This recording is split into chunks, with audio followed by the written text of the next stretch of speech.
I shot at a man in the woods. In 1986, around Tignall, Georgia, I was at a hunting camp with some friends. I'd spotted a nice area that had been clear cut about 3 or 4 years ago.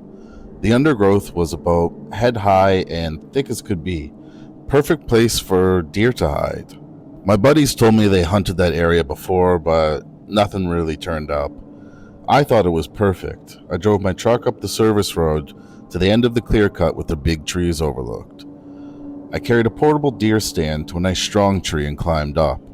On the way to the stand, I passed an old foundation and a still standing chimney of an old house. Pre-Civil War, I guessed.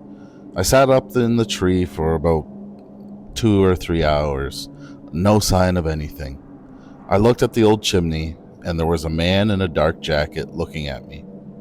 Although I had permission to hunt the land, I decided to make contact and make sure I wasn't on someone else's property. I waved. He did nothing.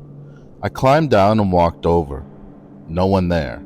I went back up the tree, and he was back. On my third trip back up, I yelled at the man. He didn't move at all. Then I broke a fundamental law of hunting. I zeroed in on the man with my scope. He was wearing a plain jacket and pants, and I could see his beard. Now really ticked off, I went back down, walked over to the chimney, and looked at some landmarks I'd found with the scope. An old bucket near the chimney, a tree with 2 busted limbs. These landmarks were directly behind the man.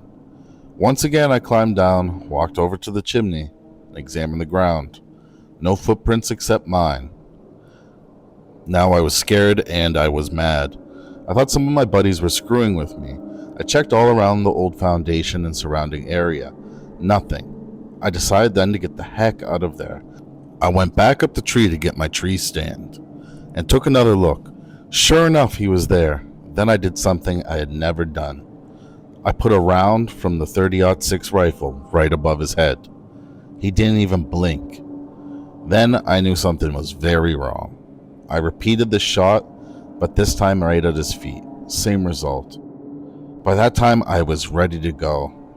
On my way past the old house, I saw where my bullet had hit the ground and where the other had hit the chimney.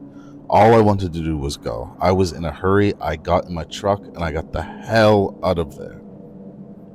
As I was driving my truck up the service road, I started to think about the whole morning. Why were there no birds? How come I didn't see any signs of deer, rabbits, squirrels, or any other woodland creatures?